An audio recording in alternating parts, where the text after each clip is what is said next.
FPE Network.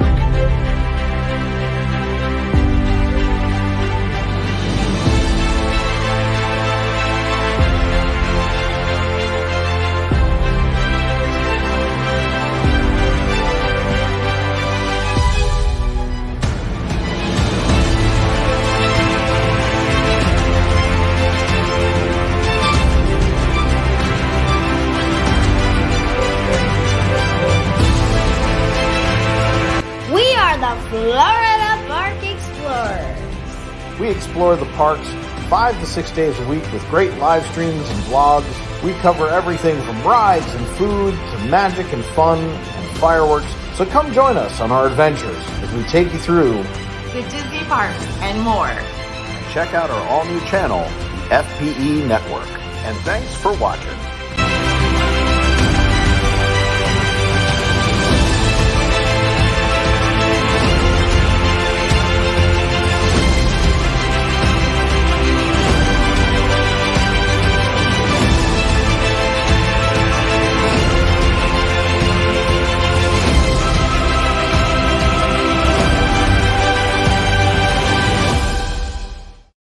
Smiles, laughter, togetherness, it's the stuff vacations are made of.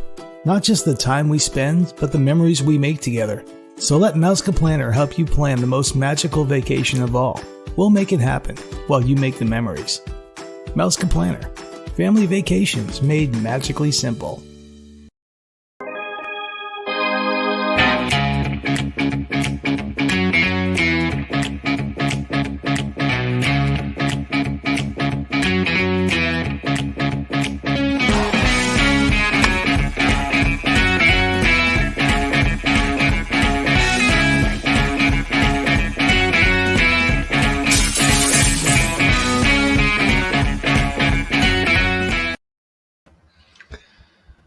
Hello, everybody. My name is Jeff Bates. Dole Whip Dad is my YouTube channel. This is Bill, Senior Magic the Mouse Radio. Bill, what's new, man?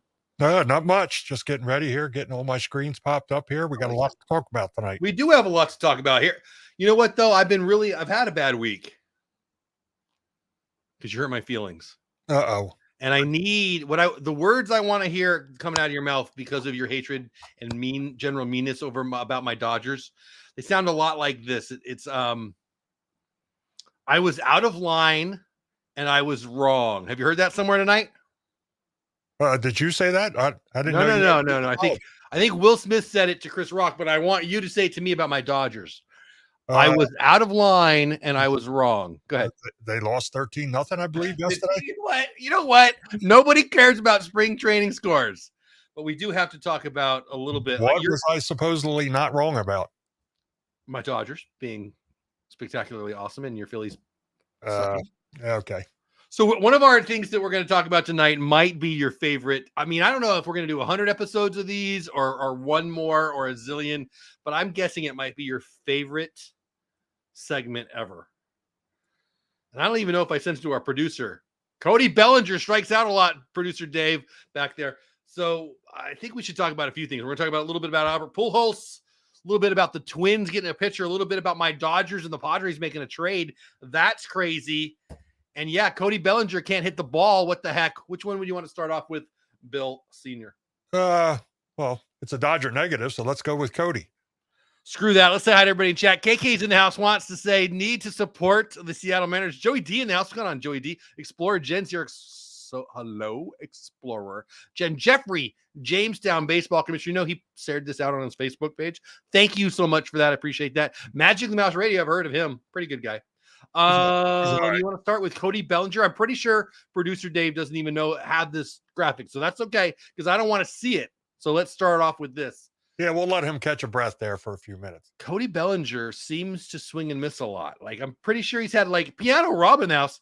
Pretty sure I saw, and I'm not looking at stats. I hope I'm wrong. I think he had like 19 at bats. He struck out like 14 times. Sounds like me back in my dating days. A lot of swings and misses. I want to be the funny one, Bill. I think last week and the week before, I'm pretty sure I mentioned in both shows, I might be picking him for my MP. Oh, look at producer Dave. He knows what's going on. I'd rather you just remove this screen right now. Cody Bellinger can't hit anymore. This guy was the MV. I can't even spell. MVP. 3 years ago? I don't even know. Look at that WAR negative. So WAR means wins above replacement. So if you just get an average dude in there instead of you, 0 would be your average. Negative 1.5, meaning if you just put some rando in for him, the Dodgers would have won 1.5 more games. Yeah, I don't know what happened to him. I mean, he crushed it. What was it, 2-3 years ago, his rookie year? But he does have a funny and a real long swing. He does, and it is not smooth. The pitchers have found it's obvious they found a hole in the swing, and they're pitching to their strength. I think you're right. I'm pretty sure I couldn't get 52 hits. I'm positive I couldn't hit 10 home runs, but I bet I could hit 165. Like, I think today, fat 52-year-old me can hit 165. Maybe I'm just arrogant and stupid, but 165, that's 35 points below the Mendoza line. Do you know what the Mendoza line is, people? Oh, yeah. Old, I believe Chicago White Sox back in the 50s. Mario Mendoza. I don't know. I thought Pirate. I'm not really sure now that you said that, but it doesn't matter. White Sox. You might be right. All glove, no bat. Mendoza line. Hit 200. What was that you just said? I may be what? All glove, no what? You said I may be what? You may be right. I may be crazy. How did that taste? I mean, I have a little coleslaw going on in my mouth currently, and Diet Pepsi, if you must know. FBE Network says, as must be producer Dave, Bill sent it to me. Yeah, I mean, Bill's probably more on top of his game than me. Yeah, Cody, as a Dodger fan, you might be breaking my heart. I don't know what's going on. How about you hit the ball? How about that? Yeah, he like I said, I thought he would have started off a little stronger this year. Just, everybody has a bad season, especially like a sophomore year. Last year was actually his third year. Yeah. If you want to count the 20 year or MVP year, and then yeah. That's the only thing I can figure. It's more that the pitchers have found a hole in the swing and they're pitching to it. So I would agree with you, except for this is spring training. They're hitting minor leaguers. Yeah, you really can't tell now. Come May, I'd be a little worried. I mean, a lot of people were slow starters. I remember Jim Thome, great hitter. He was home run hitter. He was a notorious slow starter every year. I mean, he wouldn't get going till late April or early May every year, except maybe one year when he was with the Phillies. I believe he got off really hot in April, but a lot of players are like that. My favorite year for Jim Thome was that year he was a Dodger. He's actually in the news today. His wife is in the news today. I saw that there. Yeah, that's for the football show. So anyway, I'm a little annoyed with that. Morgan Fay in the house, what's going on? Welcome back in, my man. Joey, what happened to him? I don't know, Joey. I should probably stop hitting my table because it shakes everything. It's like an earthquake. I don't know, but it's frustrating the heck out of me. Cody Bellinger, Cody, just hit the ball. You'll be making me feel better. I do like this story a lot, but I'm over that story. So you're welcome. That's it. That's all you get. So you're welcome. This story is heartwarming and beautiful and nice. And for an old school guy who doesn't want the DH in both leagues, but kind of understood it had to happen, it happened this year. This is kind of the perfect DH to the National League story. Albert Pujols, the great Cardinal. I don't know where you'd put him in all-time Cardinals, behind Musial, behind Dizzy Dean, but might be next. Who am I missing? Albert Pujols, one of the great Cardinals of all time, going back to St. Louis. I can see this being a good pickup. Is it going to win them the pennant? No. Could he be a DH against left-handed starters? He absolutely could. I watched a lot of Dodgers baseball last year. He mashed left-handed pitching. So I can see this is a good bat off the bench. It's a good attitude in the clubhouse. It's a good, they called him Tio, that's uncle in Espanol, for those of you who don't know. They loved him in LA for what he brought as a man, as a baseball. Come on, you can just be a sponge, right, and soak it up. I love this pickup. I mean, there it is. While there's a certain level of nostalgia that will be undoubtedly stirred when Albert Pujols tugs on the Cardinals jersey and steps into the box at Busch Stadium, his return to the franchise.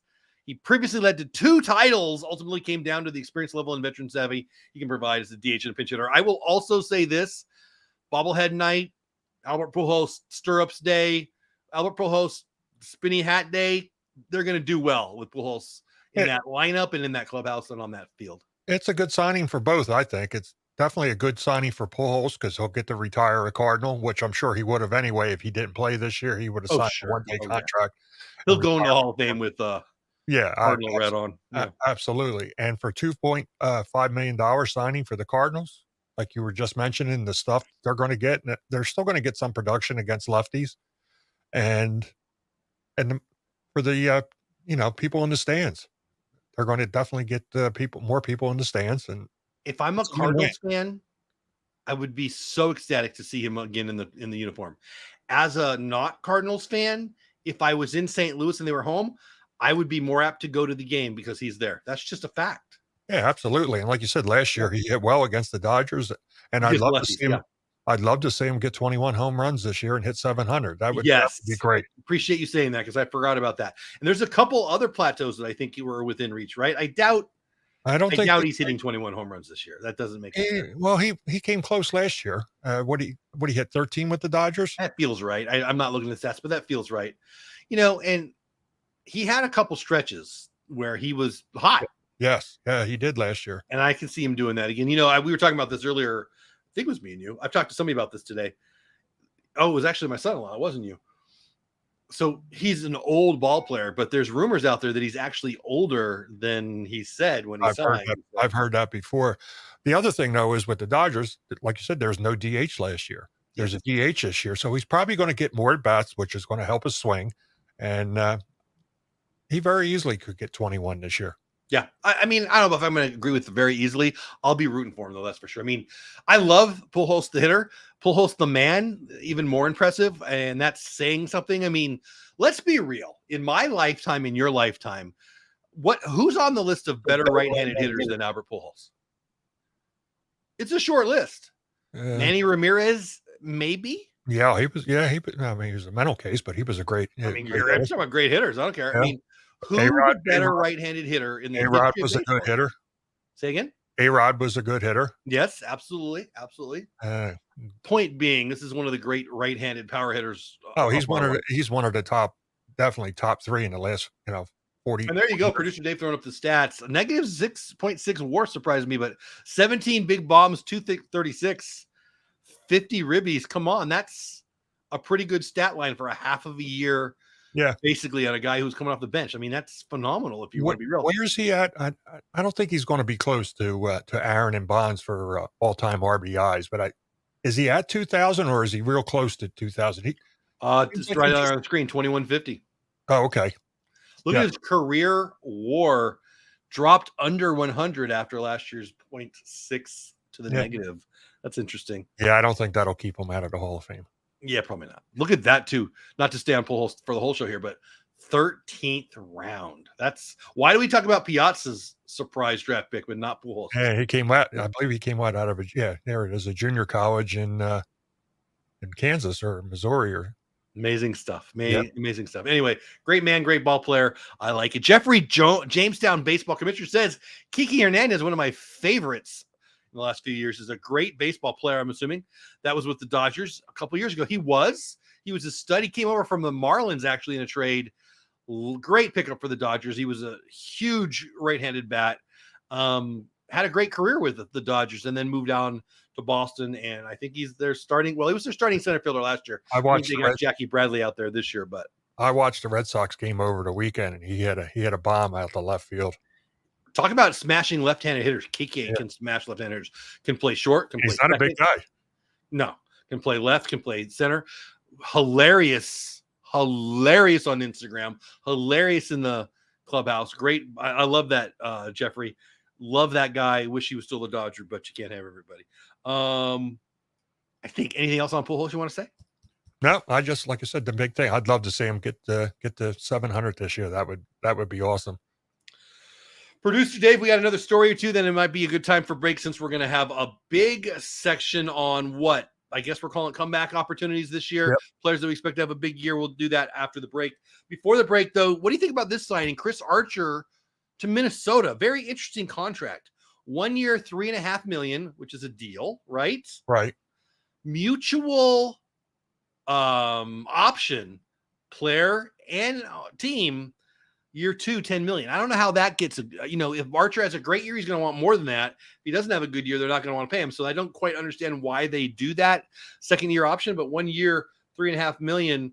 Obviously, he's not the pitcher he was a few years ago. But I mean, there you go. Only 5 starts, but he had a 4.66. Well, it sounds like his contract for this year is a pretty incentive base. It's a 2.75 base salary. He can go up to a max of 9.5 this year. Yeah, I didn't see the incentives. Okay, there you go. Based on starts or games with at least 3 innings pitched. I can't imagine he's going to get any Cy Young Award votes. That said, a couple years ago, he was pretty dang good. I mean, how many times is there that?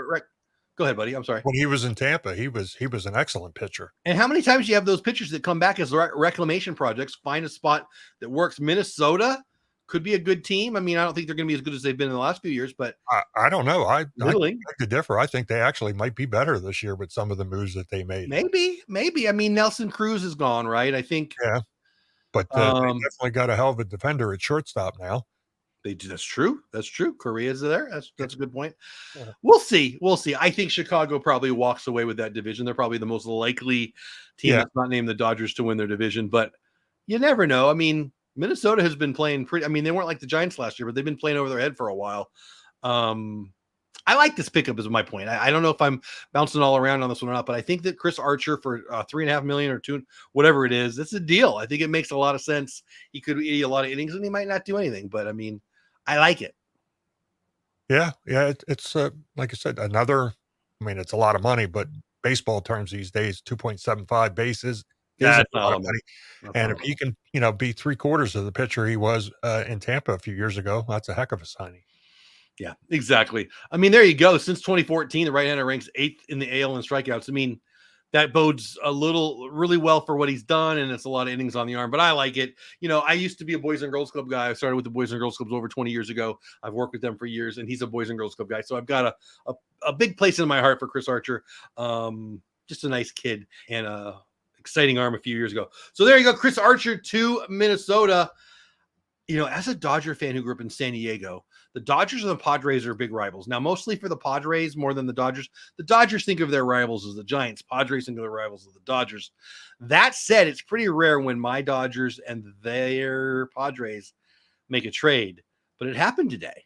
The Dodgers outrighted Matt Beatty, who was a pretty good ball player for him. Could play all over the place, but he might be the starting left fielder in San Diego after this trade. The Dodgers get a minor league pitcher. I never ever heard of the guy. Who knows? Maybe he'll be a star. Maybe he won't. But the Padres basically have Jurickson Profar out in left field starting currently. I can see this kid maybe taking on that spot and maybe being a starter. It says here that he's a two-way prospect who they got. Listen, The prospect is the prospect. This is interesting that the Dodgers are willing to give the Padres a guy who's going to make their roster for sure and might start for them. I was surprised. I mean, there's the stats. Yeah, he played a lot last year. Pretty solid ball player. You don't see a lot of in division trades like that, but we're not talking a superstar player. I mean, might be a starter for them. Will make the team. Yeah, he could. I mean, he could still come back to hurt the Dodgers maybe once or twice this year. We'll see. Yeah. But that's I don't think that's a real big. I think it's sneaky bigger than people think. I mean, and you see right there on the first line, trade a first baseman outfielder. He could play left. They only have Profar. He could play first. They're trying to get rid of Hosmer. Yeah, maybe they might be the both positions they need. Yeah, they're trying to give themselves a little insurance, and I know they've definitely been shopping him, and I think he'll be gone by the July. Is the deadline still the July 31st, or was it last year that they moved that? I don't know what happened with the collective bargaining this year. I think they moved it up. I'm not 100% sure. And by the way, when I say first base, obviously I know the Padres got Voit now, the big bomber. It's right there on the screen too. I think he hit a blast today, as a matter of fact, or it might have been yesterday. But regardless, this is a good pickup for them. We'll see. Maybe it's not that big of a deal, but he wasn't going to fit in LA. I mean, with Pollock, with Chris Taylor, with Belly, with Mookie, with the DH being, oh my gosh, the big left-handed power hitter of the Dodgers that played first. Max Muncy, I don't see where he's going to get a lot of time. I mean, Gavin Lux, it's not going to fit for LA. Yeah. We'll see if Jeff can get tonight's trivia. I see. Good to have backup, so you never know when the injuries are coming. I mean, that's the thing the Dodgers have had over the few years that have really been beneficial to them, and the Padres have not depth. Yeah. So anyway, I find this interesting. I find it interesting they traded him within the division. We'll see if it bites them, like you said. I think that somebody in my earlier show talked about the Dodgers and the Padres last trade might have been the Greg Maddux trade. I'm not really sure, but yeah, I do remember when the Padres had Maddux and the Dodgers got Maddux at the very end of Maddux's career. I can't really remember one before that. It's interesting. Maybe the Matt Kemp trade, right? Was the Matt Kemp trade the Dodgers Padres? Was that direct, or did they get him through Atlanta? I'm not really sure, to be honest with you. Yeah, I'm not 100% sure. I don't follow the Dodgers like you do. I know you should, but I'm working on you. Like I said, the words are, I was out of line and I was wrong. Will Smith gave you those words to share with me. Might be a good time for a break, producer Dave. We're a little bit almost to halfway, and I think we're going to be talking next about, well, Bill, you want to tell the people what we're going to talk about next? A lot of players last year, had off years, and we're going to talk about a few players from some teams if it's going to be a comeback year for them. I like it. There you go.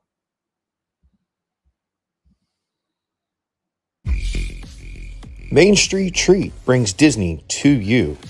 Hey, we're Rob and Mel from Disney Connections and the new owners of Main Street Treat Company. So come visit us over at mainstreettreat.com to order your treats today.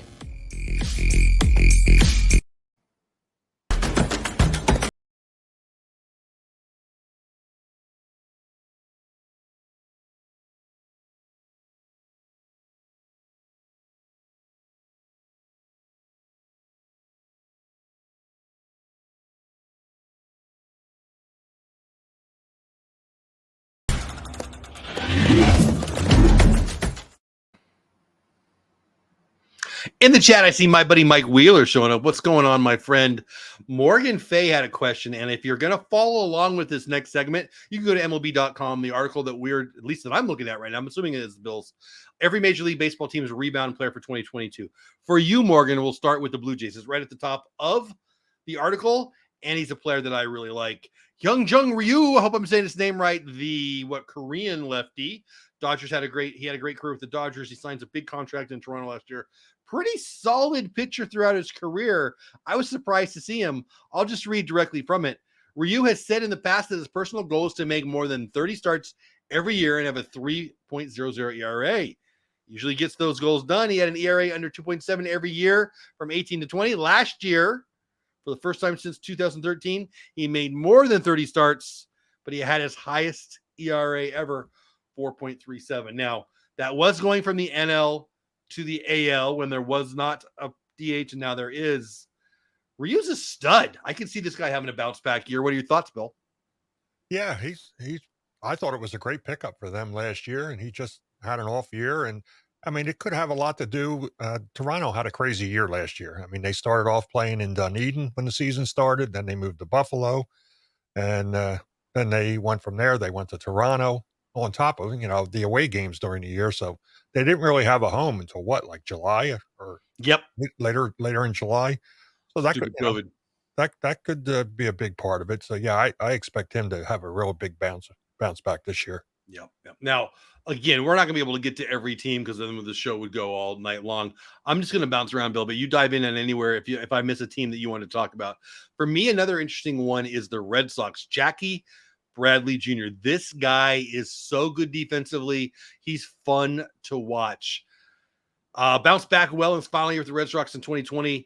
Brewers signed him hoping that he'd unlock some of that initial potential. Didn't work. He hit 163 last year. 163 is actually worse than Cody Bellinger. That's pretty nuts. I think he's going to have a good year for them. I can tell you this. If he's just average offensively, you're going to want him in your lineup because that defense is amazing. Yeah, he's got a hell of a glove. Yeah. I just think it's the funniest thing about Jackie Bradley Jr. Was how he found out he was going back to Boston. I don't know the story. Tell me. He found out he was at Mookie Betts' wedding. Oh, that's right. That's right. I did see that. Mookie, the best bowler in Major League Baseball. But yeah, there you go. Players due for a 22 comeback. And the next one I want to talk about is right below it, producer Dave. Yankees, Gleyber Torres. I've always thought Gleyber Torres is a superstar in the waiting. I'll just read it straight from there. It's now mostly apparent that Gleyber is unlikely to become the superstar the Yankees thought he would be. Okay, that's fine when he hit 38 home runs as a 22-year-old in 2019. But at least an above-average offensive season from him might be coming up soon. That's not what the Yankees got in 2021. How can a guy with 38 home runs in 2019 hit just 9 2 years later? I think this is one of the most obvious bounce-back players in the AL. The Yankees could have a lineup that is terrifyingly good. What say you, Bill? Even if he comes back to low 20s for a second baseman, that's good production out of him. The last couple of years have been so crazy, with 19 and 20, and I mean, I don't know if you can really count a lot of those stats that some of the players had. It's just they played in such crazy circumstances. They didn't know they were going to be playing. You're getting tested almost every day, and so we'll see. I think he's a good player. I'd like to see him. I think he'll be in the mid-20s this year in home runs, and I think that's a good. And they would be happy with that. If they get anything like about 280 or a little above with 25 home runs, I'm sure the Yankees would be very happy with that. Staying in the AL, but I'm going to go to the Central Division. One of my favorite people in Major League Baseball, one of the people that I would most like to hang out with, and I'll explain why in a minute, is Dallas Keuchel, Chicago White Sox. Left-handed pitcher. He was filthy, filthy good in Houston for years. Keuchel, I'll just read it again straight from MLB.com, has the sort of stuff that he has to be perfect when we've seen him dominant and we've seen him get knocked around. Until last year, it was much more of the former. Had his worst year of his career since 2013 and 21, putting up a 5.28 ERA. He had a 1.99 and put him fifth in the Cy Young Award just recently. The White Sox are really good. Keuchel could be a huge piece. If Keuchel has an above average year, they're going to be unstoppable in the division. They might be unstoppable even without him, but I think he's the most obvious starting pitcher to have a bounce back year. What say you? And then I'll say why I want to hang out with him at the end. Yeah, if he pitches anything close to what he did when he was in Houston, that's going to be a great pickup for the White Sox. And like you said, their team could go far this year. They got a lot of bats. They got some good gloves, and it should be an interesting year watching the White Sox. And his wife, on a scale of 1 to 10, is a 4,342. It's Kelly Nash from MLB TV, MLB.com, whatever. Okay. I didn't know that. Oh my gosh, Kelly Nash, I love you. Dallas Keuchel, want to hang? Because anyway. I am excited about this next one. I live in the Dallas-Fort Worth area. I'm a Dodgers fan first, but of course I get to watch the Rangers, go to Rangers games. I like this pickup. The Rangers made some noise with Corey Seager, Marcus Semien, even John Gray in the rotation, but this is the sneaky one that nobody's talking about, in my opinion. Cole Calhoun. The Rangers brought in 2 stars in Seager and Semien, but there's also a lot of upside to be had from Cole Calhoun. I really liked him when he was with the Angels. Right? Well, and in Arizona, he was good. He was terrific there. He had some injuries, knocked him out, just reading from MLB.com. There's still a ton of power left, you'd think, and the Rangers can lengthen their lineup considerably if they can tap into it. This guy, I'm not saying he's going to be an MVP. I'm saying he's going to be a plus WAR player. That's a good lineup. I don't have any idea what the Rangers are going to do with that lineup. I don't see a leadoff hitter. I'm confused at what they're going to do, but Cole Calhoun is going to lengthen that lineup no matter where they put him. I love this pickup. Last year, I believe he only played like 57 or 50. He got hurt, didn't he? I'm pretty sure. Yeah, he was hurt. So if he comes back to the player he was the last few years, when he got traded from when he left the Angels and went to Arizona. Mm-hmm. But I always liked him. He had great bat, great arm, good defense out in the outfield. He was usually right around 280, 285 every year. Mid-20s. He's got the potential for 30-plus homers. We're not going to forget about Joey Gallo out there, but he's going to be an above-average player. That offense ain't going to be the problem. Can he pitch? It's going to be the problem, but that's a whole nother conversation for the Rangers. Moving over to the NL, I think we should start with your team. A kid named Didi. This is an interesting situation. The Phillies signed Gregorius. Looked like one of those tactical moves that would work out perfectly for them, and in 2020, you thought it might, but Didi put up the worst numbers of his already sort of weird career. Lineup is stacked. He could raise it even higher. You are the resident Philly fan. Do you love having Didi at short? I feel like the upside is there. I'm not really sure how I feel about it, though. I want to hear from you. You're the Phillies guy. Yeah, he was a little off last year at short defense, but they said, I know Girardi said he's been pretty impressed with him so far in spring training. He's been working his ass off supposedly down there, and they're starting to see some success for his work down there in spring training. So I'd like to see him bounce back. And I thought it was a good addition when they signed him a couple of years ago. He's one of those names that I feel like people expect more out of him than he's ever given, but he's obviously an above average player. Yeah. Well, this will be his make or break year in Philadelphia. I think he's signed for next year, but I may be wrong. But if he's signed for next year and doesn't have a good year, I don't think offensively, this is the year you're going to, you've got what a lineup. Are you kidding me? That lineup is stacked. And if he has a good year, really, in that lineup, who do you pitch around? Yeah, exactly. There's nobody to pitch around. Everybody is pretty much protected in that lineup 1 through 9. That third baseman's got to pick it up. I was a big fan of his. I think that he's got huge upside. He's left too much on the bone, as they say. I think that might be the spot. I hope I'm wrong. I like the kid. I don't know why I'm rooting for him, but I do. Well, we were just talking about this, the guy from the Yankees. Same thing with Bohm. He had a great, not those kind of home run numbers, 38 home runs, but he came up his first year. He had a fantastic first year. And then after that, he's just been in the tank, and he's not doing very well this year in spring training. And they got a guy pressing him to be the opening day starter at third base. Space Mountain Dave joins us in the chat. What's going on, my man? Hope you're having a great evening. We got 17 of you. My name is Jeff Bates. Dole Whip Dad is my channel. I go live over on my channel, 7 o'clock my time, 8 o'clock Eastern time. Bill's got you want to talk about your new channel, or should I shut up? Yeah, we'll talk about it a little later. All right, Bill's going to have an announcement for you later. Of course, you can always check him out over on Magic the Mouse Radio if you like Disney music, and I do. You should check that out. It's awesome. We're talking right now. Well, we're talking baseball. During the season, this will be the weekly recap of what's going on in season. Right now, we're just having some fun with the season that will be. Right now, we're talking about players who we expect or hope or think might have a big comeback season. You can follow along at MLB.com. We're reading from that article if you want. This next one is a pretty obvious one.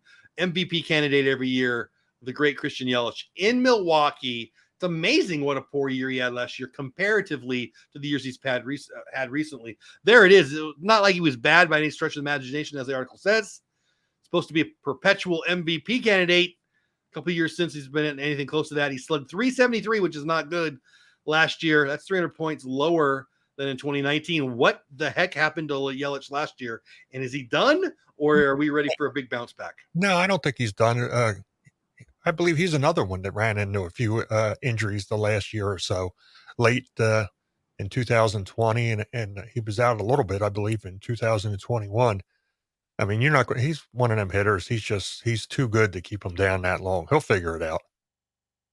Now, I don't know if you're going to want to talk about any ones that I'm not pulling out, but I've got 3 in the NL West I want to talk about. I have one in the AL Central I want to talk about. All right, we'll do it. You want to do it now, or you want to do the NL West first? Yeah, let me just do that real quick. I'm super excited about this one. I didn't know about this pickup, and with the Cleveland, the Indians, Guardians, whatever you want to call them, it should be fun there this year.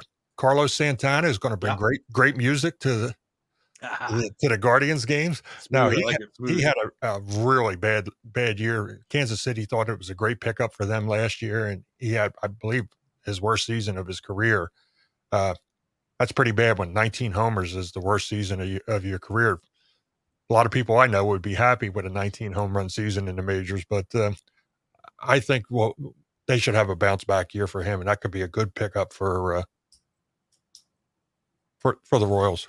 That's an interesting point. I don't think of KC as a juggernaut. I think of KC, I think of Salvador Perez and a bunch of nothing, to be real. Offensively, I'm talking about.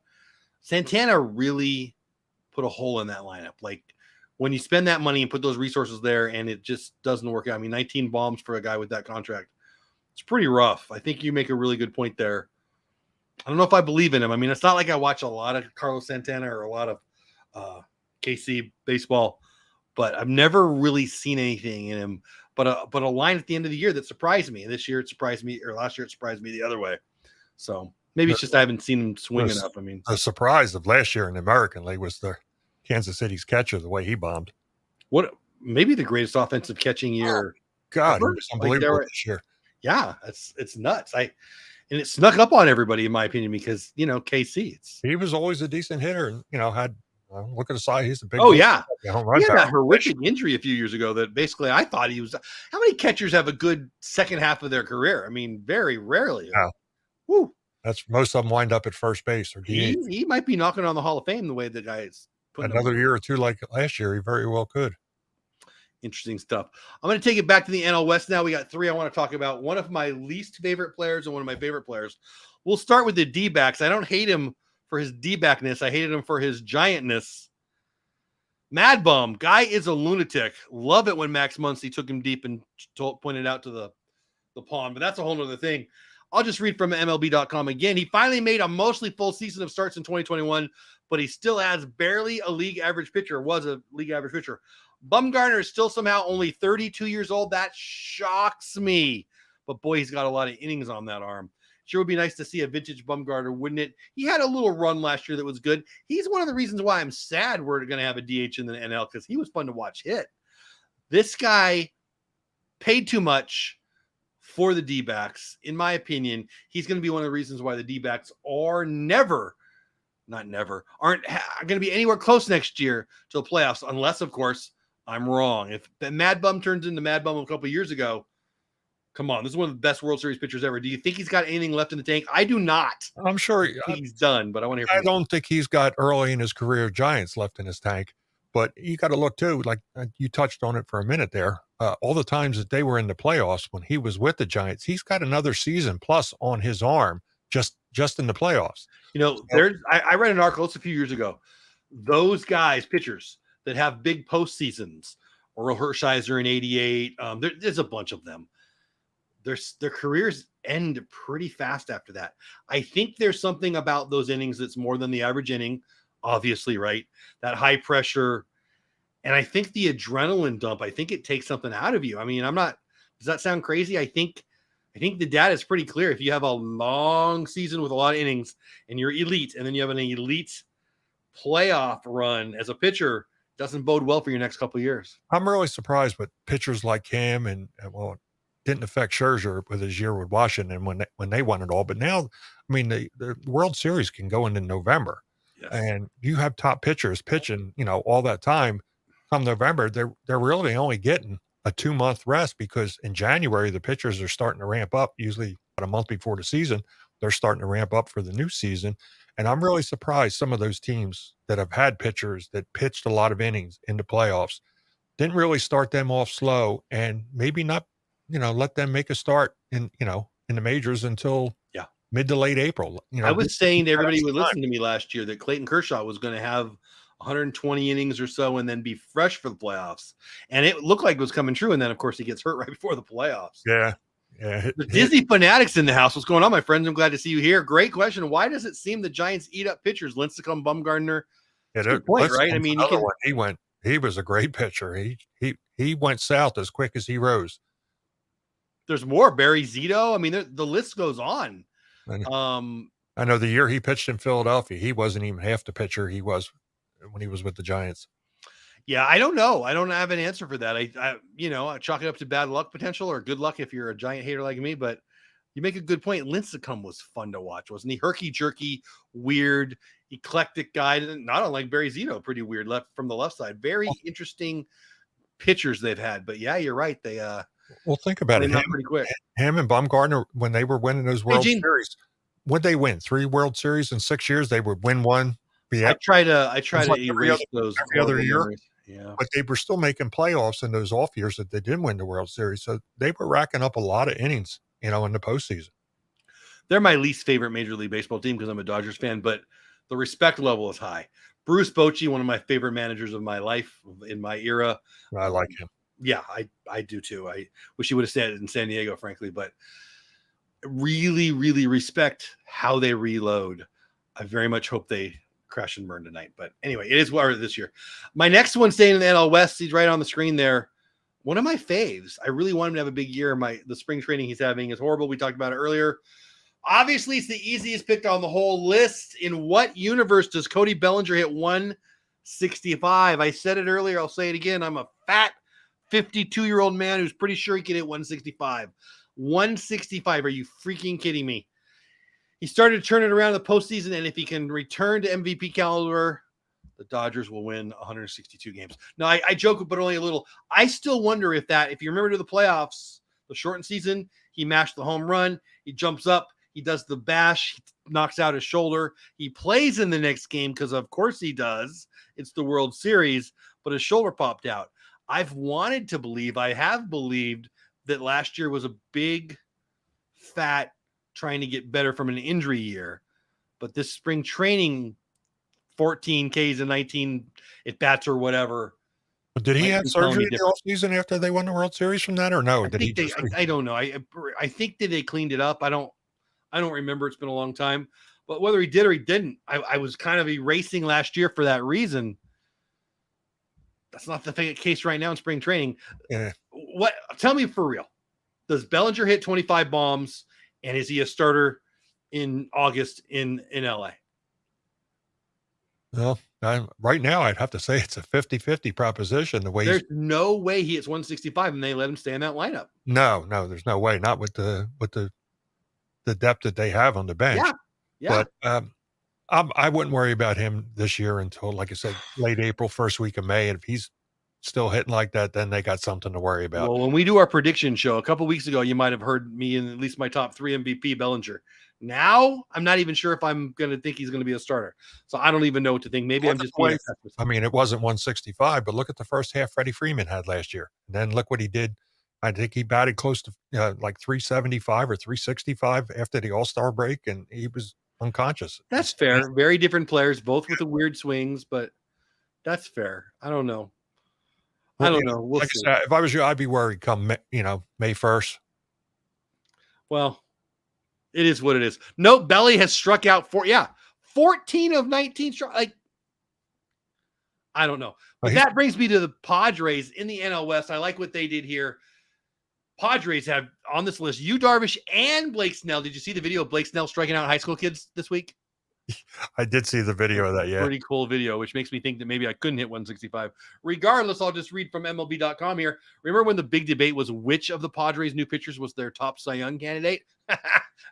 Yu Darvish or Blake Snell, they both finished with the ERAs above 4.2, so that ended up being a moot point. If the Padres are going to overcome the loss of Fernando Tatis Jr., it may just have to start with their starting pitching. Darvish and Snell could both win 20 games. Darvish and Snell could both not even total 20 starts. Both are true. Which one's more likely, Bill? Looking at the both of them, Darvish has been around for a while. I would lean towards Snell having a bigger comeback year than Darvish. Really? Yeah. Wow. Tell me why. Darvish he's got a lot of miles on his arm. He does. So that would be my one big reason. I would think Snell is more of a fluke than Darvish. Darvish is just, like I said, starting to get a lot of miles in the arm. I mean, that's definitely true. I love both of these guys. I as a Dodgers fan, I fear the Padres pitching staff more than anything else. And these two are, I mean, really, who knows? Like I said it earlier, I'm going to repeat it. They could, if they totaled less than 20 starts, nobody would be shocked. If they both won 20 games, nobody would be shocked. Like these are ultra uber talented pitchers. They both are filthy. Snell, I think, has the more fragility. They're both skinny, tall dudes, which is interesting. But wasn't that in A Christmas Story, fragility? I've never seen A Christmas Story. I watched like the first 10 minutes of it last year because I made Kelly Myers from Myers in the Mouth made me because it's his favorite show, and I couldn't. It was too stupid. I couldn't. Sorry, don't hate me. I love Christmas. Don't hate me. But Christmas Story is dumb, people. Dumb. Anyway, do you love that movie? Yeah, it's a pretty good movie. I don't know. Not for me. Anyway, you Darvish, Blake Snell, NL West. Let me know in the chat who's your biggest comeback player of the year. Bill, if you had to predict the comeback player of the year for this year in Major League Baseball, you can only pick one. Who would it be? Out of everything we saw there, I would think Yelich would probably be one of my top picks. Yeah, I don't know if you can really call it to get like comeback player of the year. I mean, I think I would agree with you there. I mean, I want it to be Bellinger. I mean, 2 weeks ago I would have told you that's the obvious choice here. The one that I'm looking for to have a bigger year than last year, and we haven't talked about him yet, was Travis d'Arnaud from the Braves. He didn't have a great year last year. I believe it said he only hit like 220. He did come on in the postseason a bit, and in the World Series he had a couple big hits.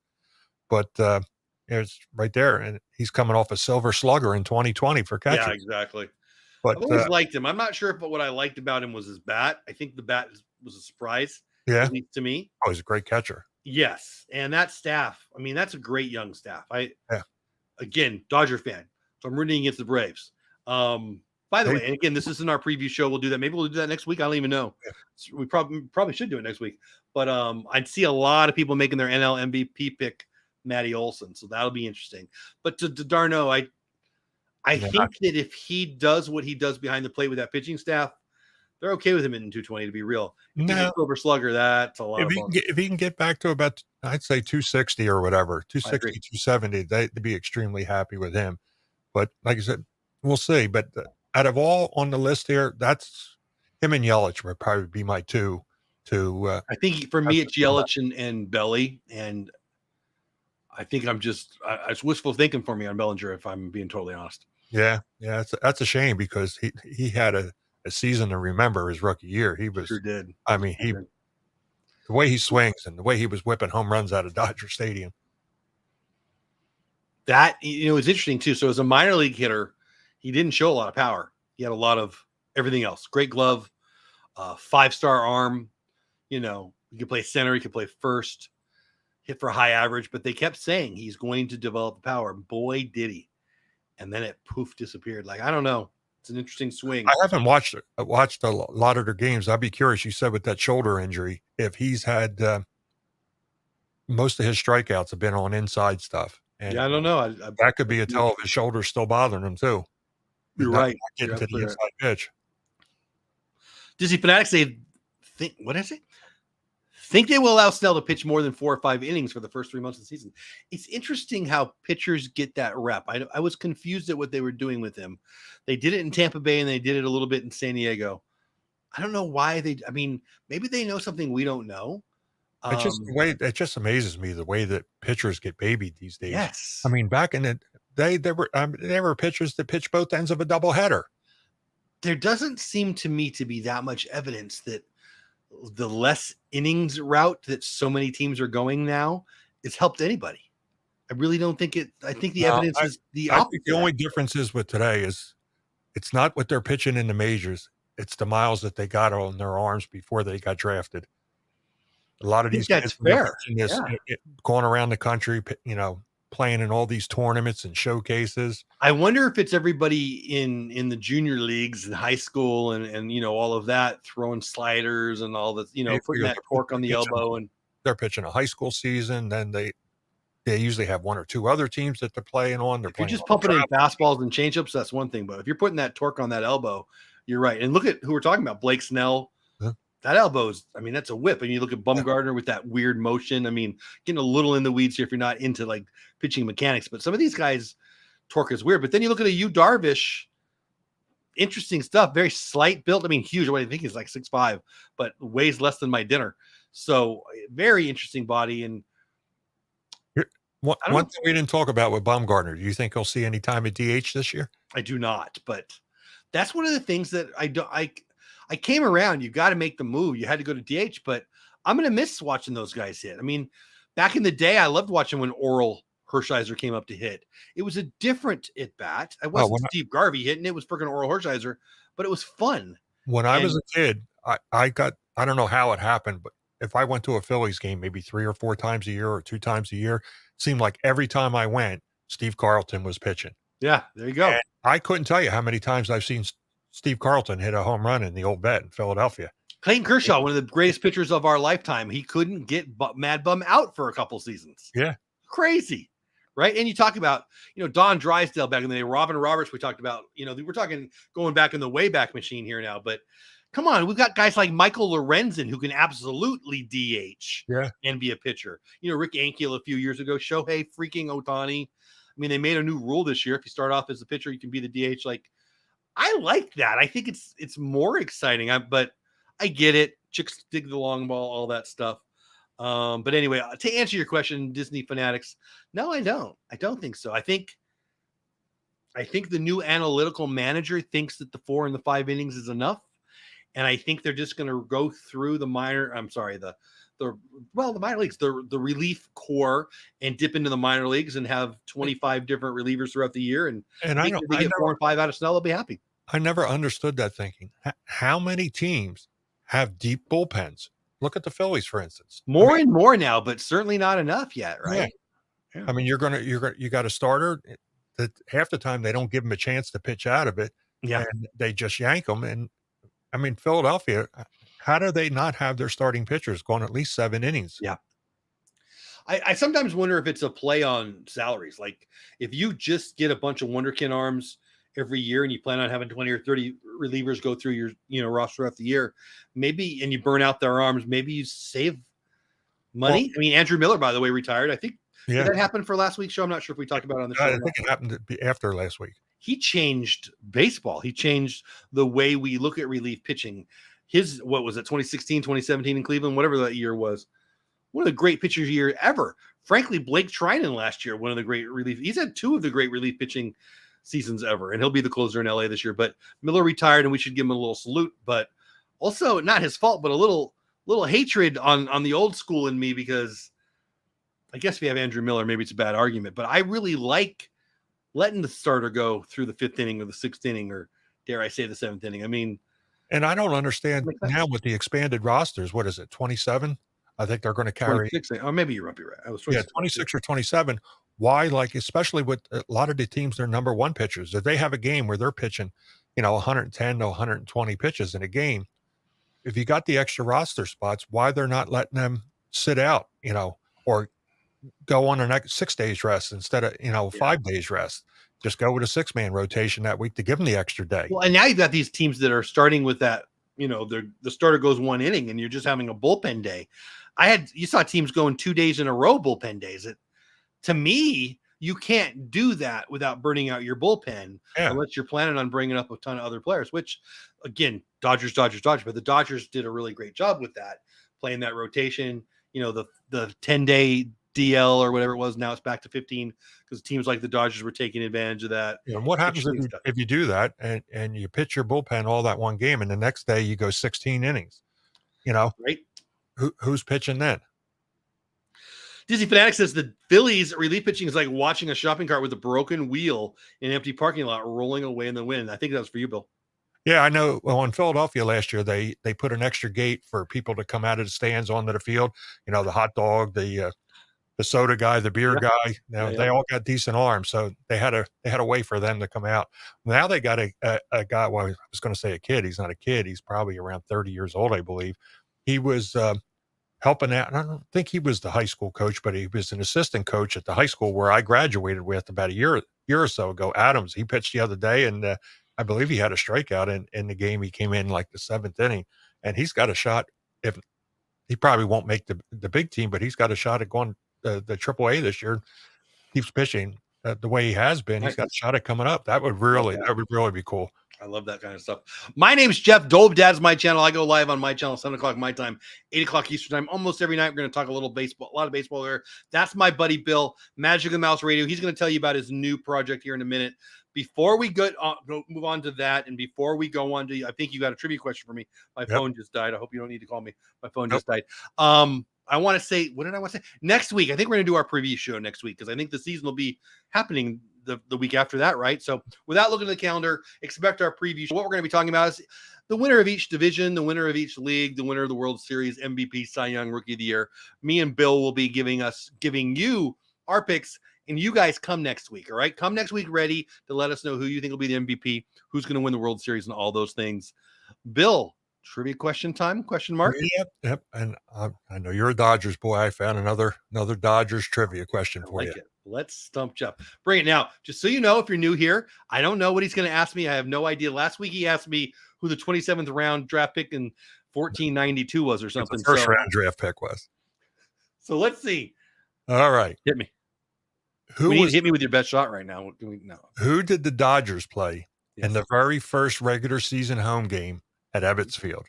At Ebbets Field? Say it again. Who did the Dodgers play? The first time they ever played in Ebbets Field. And you want the 4 choices? I'll give you them. Sure. Yeah, hit me. That'd be better. All right.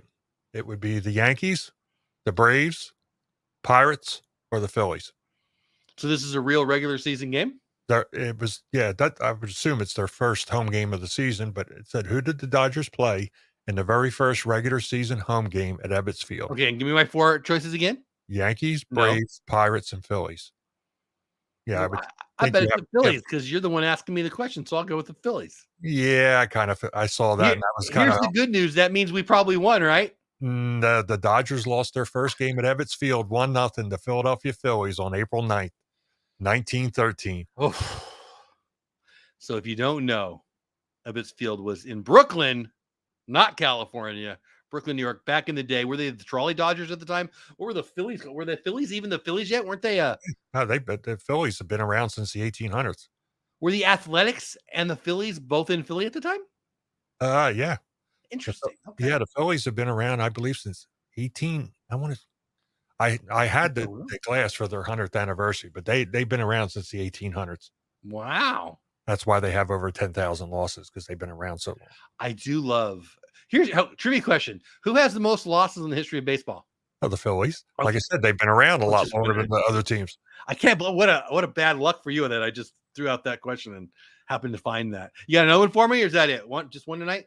I can give you another one here if you want. Hit me with another one, and we'll call it a night. Another Dodgers one. 1883. I like it. Okay, hit me. And which round of the MLB draft did the Dodgers pick 1969 National League Rookie of the Year Ted Sizemore? What? Okay, so the question is, what round did my Dodgers? What the heck is that noise? Somebody. I didn't know. I didn't think you could hear that. There you go. Oh yeah, I can hear it. Sizemore. Yep. What 69 round? draft. What round did they take him? 7th round, 1st round, 3rd round, or 15th round? I'll take 15th. Yep, you're right. Dodgers selected Sizemore in the 15th round of the 66th MLB draft. He was the 69 Rookie of the Year. What position did Steve Garvey play at Michigan State? I want to say third base. Third base and? Was he a catcher? Wide receiver. He was also okay. Yeah, he played football. What other former NL MVP? And I believe I told you this story before. One of the guys I used to play softball with, they were suite mates at Michigan State together. They stayed in the same block, Well, then it goes with this next trivia question.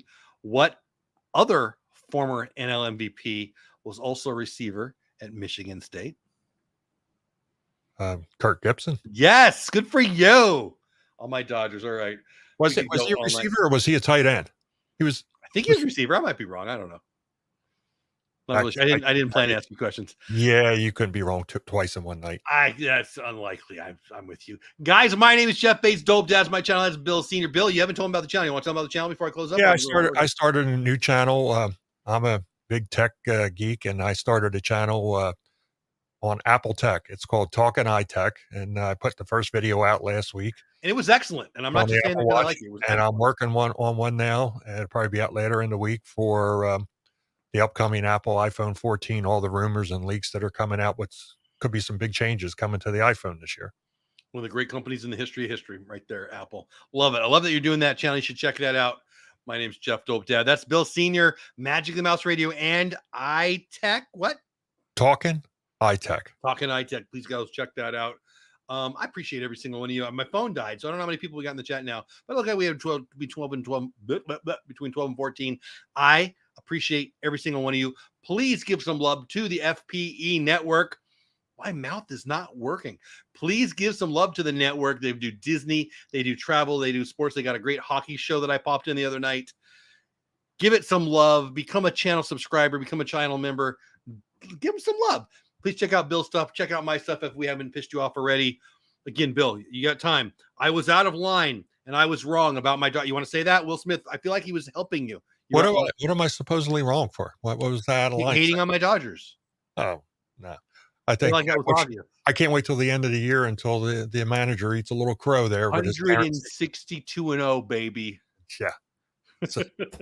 Said no Major League Baseball team ever. Producer Dave, you did a great job as always. As always, I end with you don't have to go, but you can't stay here. Have fun storming the castle. Make sure you check out Bill's stuff. Check out producer Dave's stuff. Check out the network. And see you next time. We'll see you next Monday right here on the FPEN network. Something like that. Bye, everybody. Have a great night. See ya. Okay, everybody, make sure that you're tuning in tomorrow morning on FPE. We have Jen live in the park. She will be taking you around Hollywood Studios Rope Drop, 8:30 tomorrow morning over on Florida Park Explorers. Also, tune in tomorrow night right here on the network. We are going to have I have the wrong thing up because I made a boo-boo. We're going to have tomorrow night Even Strength, live hockey. We're going to be calling the Rangers-Penguin game, everybody. Come join me, the Bear Shark. I will be taking you all the way through. The Rangers, hopefully, doing it again to the Pens. We're really hopeful on that one. If you missed tonight's show over on The Magical Lifestyle, please go over and check out special guest Genevieve Goins. Most of you have probably grown up with her. If you're on Team Replay, hashtag Team Replay, please check out everything from our sports network to our new channel, which is FPE Network Plus, the Extra, which has all new shows coming next week, the Travel Network. This is my family. We're everywhere. Pete McDevitt Show, our partner channel. You can't miss out on Pete. Make sure you get over there for Disney, for sports, for everything else. We are a bunch of crazy people over here. So make sure that you check out every single thing that we're into. Check out www.floridaparkexplorers.com. Go to the shows channel. It will give you a list that looks a lot like this, which is absolutely crazy. That is our current production schedule. Yes, Gene just freaked out.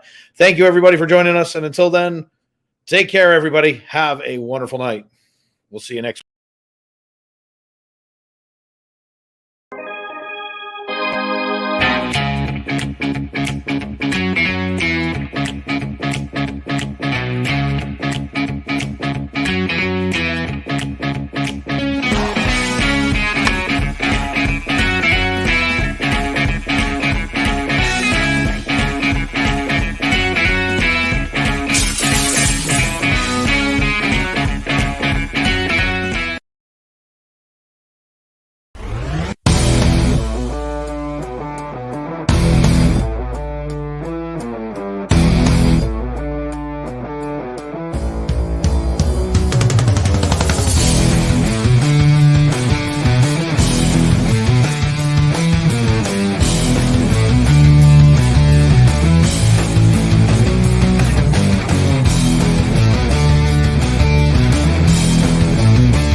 Could go all the way.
Welcome to the all-new FPE Network.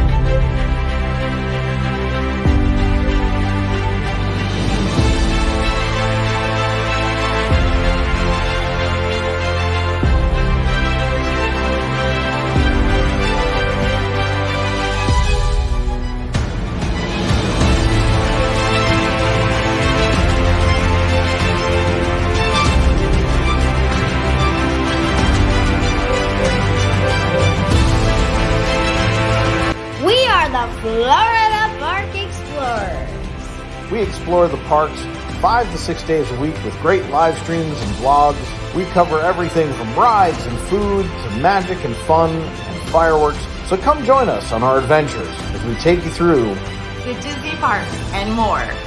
and check out our all-new channel, the FPE Network. And thanks for watching.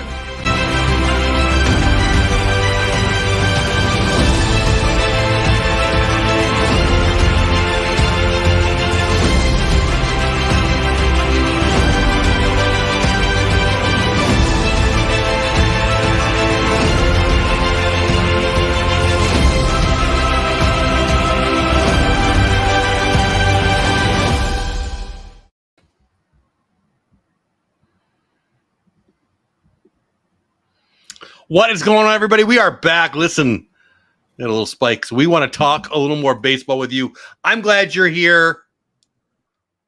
You should know that what we do every Monday night with Breaking Balls here is we talk a little baseball. During the baseball season, we'll be talking about a recap of the week. This week, we talked about a bunch of stuff. My name is Jeff Bates. Dole, that is my channel. That is Bill Sr. You want to check him out over on Magic Mouse Radio. Tonight's show topics were Albert Pujols, comeback players of the year potential. The Twins picked up Chris Archer and a bunch of other stuff too. Bill, what was your favorite topic we talked about tonight? I think all the players that could come back this year. There was a lot of down players last year, had down seasons, and there's quite a few that could have some nice bounce backs this year. I think you're exactly right. I think that there's some teams are going to have bounce backs opportunities this year. And the first one for me that comes to mind are the Padres. Now, I say that fully knowing that Fernando Tatis is out. I don't know what to even think about that, but what's going to happen out there in the West with the Dodgers being obviously the obvious team to go, but to get where they've been. But the Giants, great year last year, lost some pitching, brought in some pitching. The Padres lose Tatis. What happens in the NL West? We'll just go around the divisions real fast. What happens in the NL West in your opinion? I think it's without Tatis for the Padres, it's a two-team division this year. Yep. And I don't know if the Giants, they had an incredible year last year. I don't know if they can back that up again this year. And I think it's the definitely, I hate to say this, I think it's the Dodgers division to lose. It is. I mean, I'm a Dodgers fan, but I think that goes without saying. Jumping over to the NL East, you're a Phillies fan. The Mets looked filthy. I think you watched a little bit of it too. My microphone's falling as I'm talking. DeGrom and Scherzer in the same freaking spring training game. That was a good ticket to have. Yeah, I watched that. They each pitched a couple innings yesterday against the Cardinals. They could be filthy. Alonso looks like he's gonna have a big year. Robinson Cano's back. I really like what they've got going on over there. Your Phillies, that offense is looking fabulous. I think from 1 to 9 in the lineup, I think the Phillies have the best hitting potential for hitting lineup in the division, but the Mets with that pitching, they just don't have two good starters. They got two Hall of Fame starters, at 1 and 2, and I mean, how can you even say one of them is two? Yeah, The only reason Scherzer's too is because DeGrom's been with the Mets for a few years, but that should be, as much as I hate the Mets, I think I hate them more than I do the Dodgers.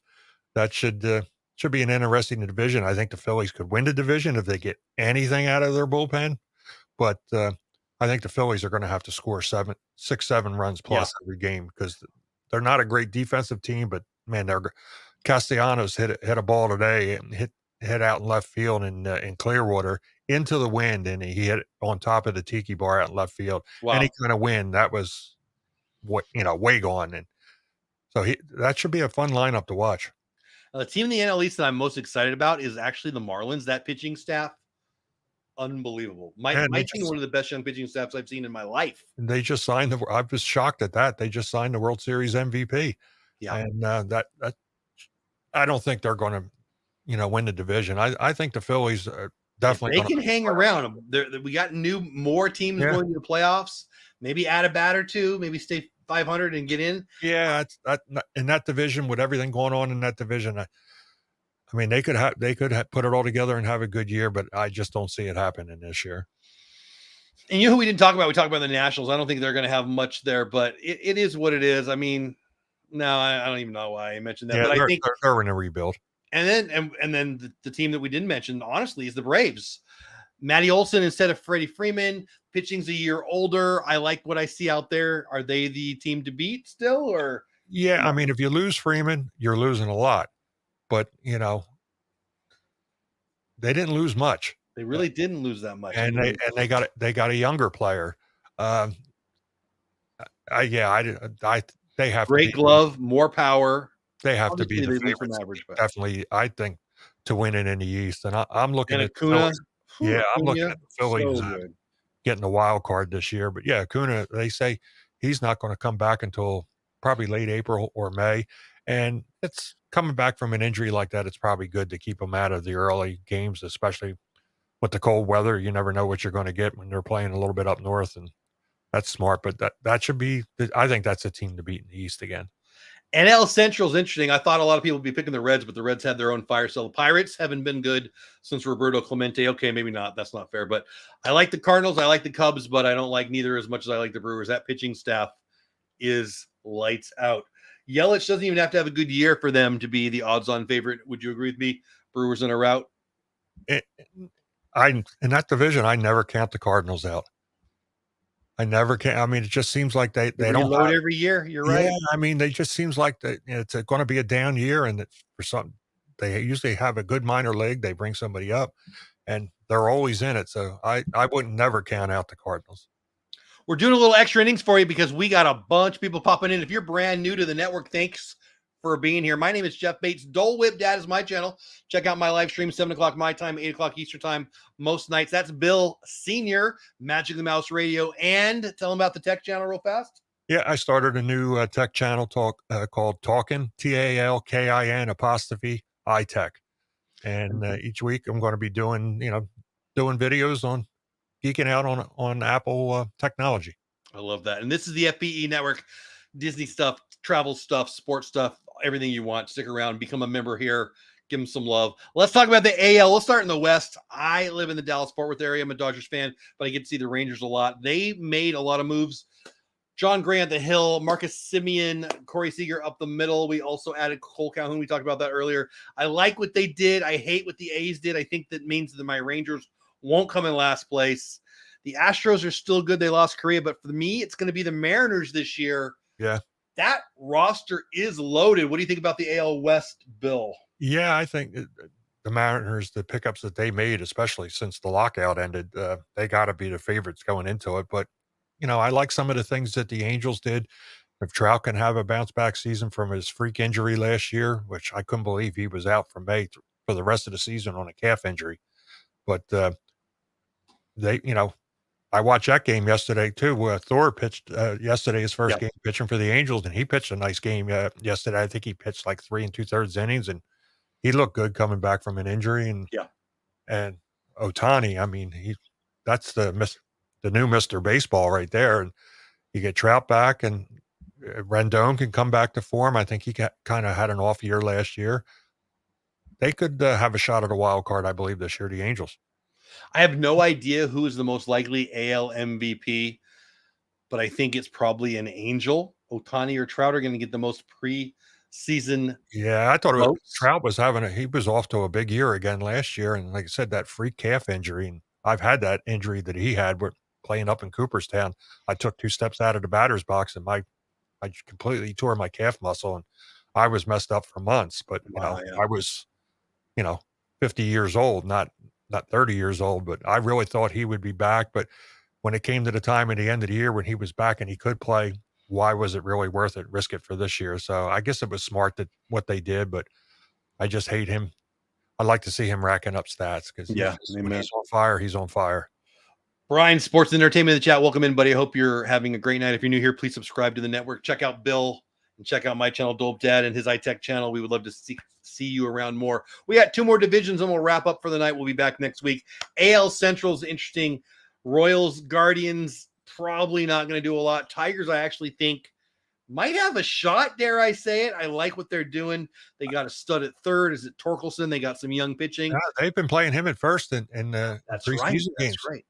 I mean, he was a third baseman, but I think he's, again, if he can play both, that's having depth at a position. That's always a positive. But yeah, he's going to be a big bat up and coming. Absolutely. And that young pitching looks really good. The Twins we talked about a little earlier, I like them. They just added Chris Archer. We'll see. But the White Sox are the class of that division by leaps and bounds. I believe it. Like I say, I always say, you never know with injuries. And I think the Twins are another team that has a great shot at making the playoffs with the ads that they made this year. Yeah, exactly. And we'll end tonight with the AL East. Red Sox look good. Blue Jays look good. Rays look good. Yankees look good. Everybody's got a shot at this division except for the Baltimore Orioles. If they don't lose 100 games, I don't weigh 300 pounds.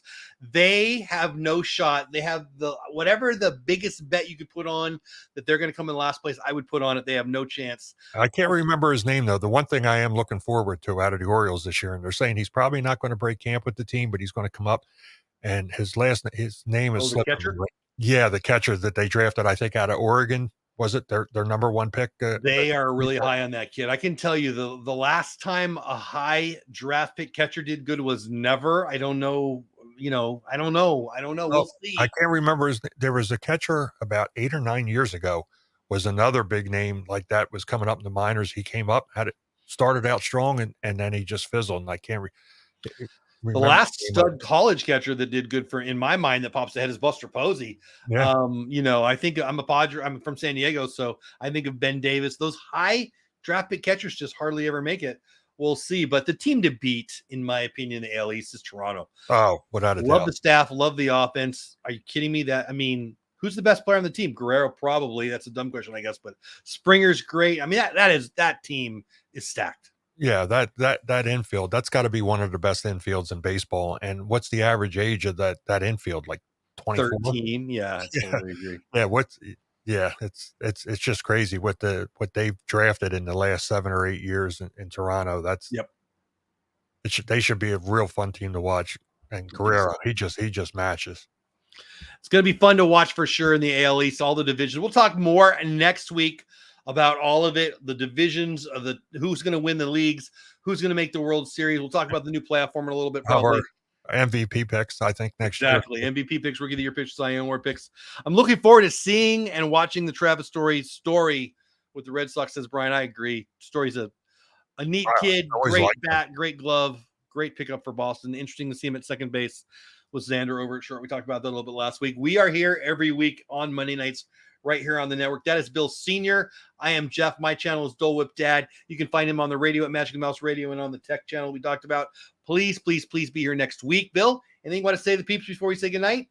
No, just I'm really anxious. What do we got? About a week and a half till the season starts. I'm ready. Right around the corner. I thought a couple weeks ago we might not have a season, so I am excited about it. Here's another thing for you baseball fans. If you don't know about it, I don't know who you have for cell service, but you might want to think if you don't have T-Mobile, this isn't a paid advertisement, but you might want to think about switching over to T-Mobile because they're a official sponsor for Major League Baseball, and for the last 3 or 4, maybe 5 years, you get the full MLB package free if you're a subscriber to T-Mobile. That's amazing. And that should be coming out on their T-Mobile Tuesdays app every Tuesday they got specials to come out on it, and that should be coming out next week to sign up. And it's a limited window to sign up for the season package, and that's like $130 or more savings. You can watch it on your phone, you can watch it on your computer, you can watch it. There's an app if you have a smart TV, you can download the MLB app and you can watch it on your TV. So that's the main reason why I switched over to T-Mobile. You can't beat that. Hashtag not sponsored, but should be T-Mobile. Reach out to us. I think that would be a great deal for the network and for us. Mike Wheeler says it, and I'm going to read it because I love what he says. Mike, my buddy, thank you everyone for joining us tonight. Make sure to hit the like button before you leave. Enjoy the rest of your night. I couldn't have said it better, Mike. Mike, I appreciate you. Brian, I appreciate you. Bill, I appreciate you. Producer Dave, I appreciate you. We did a little extra innings for you tonight because we saw a nice little spike. I'm glad you popped in. If you did, if you didn't, you can't hear me. Have the best night ever. Go, but you can't stay here. Have fun storm the castle. See you, Bill. Take it easy, guys. Later all.